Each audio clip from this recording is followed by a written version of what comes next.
You mentioned NFTs, Lynn. What are your thoughts on the phenomenon of NFTs and their future? A couple thoughts. I think overall, I mean, I don't think it's sustainable to pay millions of dollars for most types of NFTs. I think that it's kind of a localized bubble. But I think, I think that there's probably the biggest use case for me that I find them interesting in is gaming. Um, because anyone who's played some of those, say, massive multiplayer online games, it'd be cool to be able to take your character or some of your property and other things like that and move them to another game and have them be recognized by another game. Or basically be able to transact outside of the game and basically trade them with other people or do things like that. And so I do think that NFTs can potentially add to certain types of games. I think it's a mistake to build a whole game just around the blockchain to monetize it, and it ends up not being fun. Right? That's kind of like the wrong way to do it. I mean, so far, there's been tons and tons of blockchain games. The only one that really kind of broke out so far was Axie Infinity. And it's because I think a lot of them just focus too much on the monetization, and even had like a month ago, Steam banned, um, well, more like they added to the terms of service that you can't have a game based on blockchains and NFTs in their service, and they're of course huge for the PC gaming market. And so I don't know if that's the right approach either, but I think it's one of those things where in selective circumstances, I think NFTs can make a lot of sense for gaming.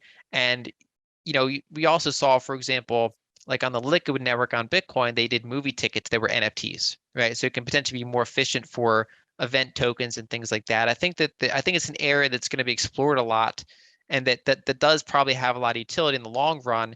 And just like anything else, there'll be a speculative boom where a lot of the dot-com stocks didn't do very well, but of course the internet was a real innovation that went huge places over the next 20 years.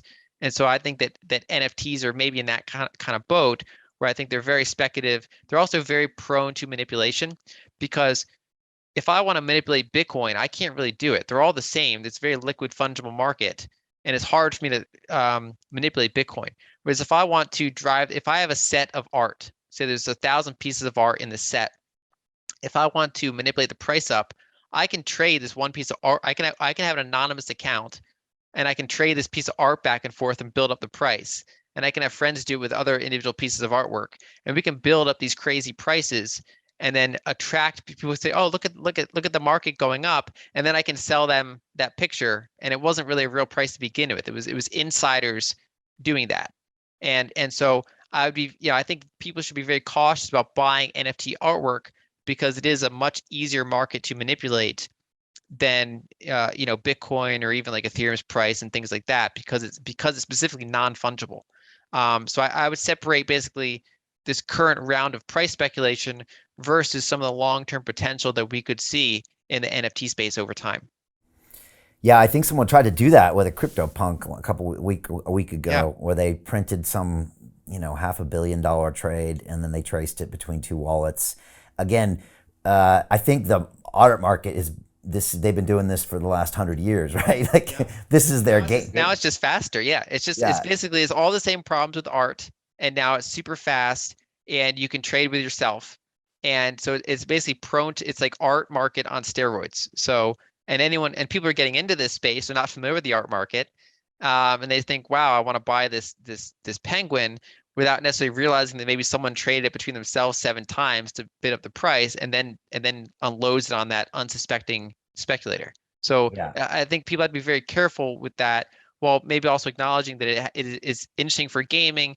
It's interesting for event tokens. Maybe we'll see where it goes. We'll see what innovators do with it.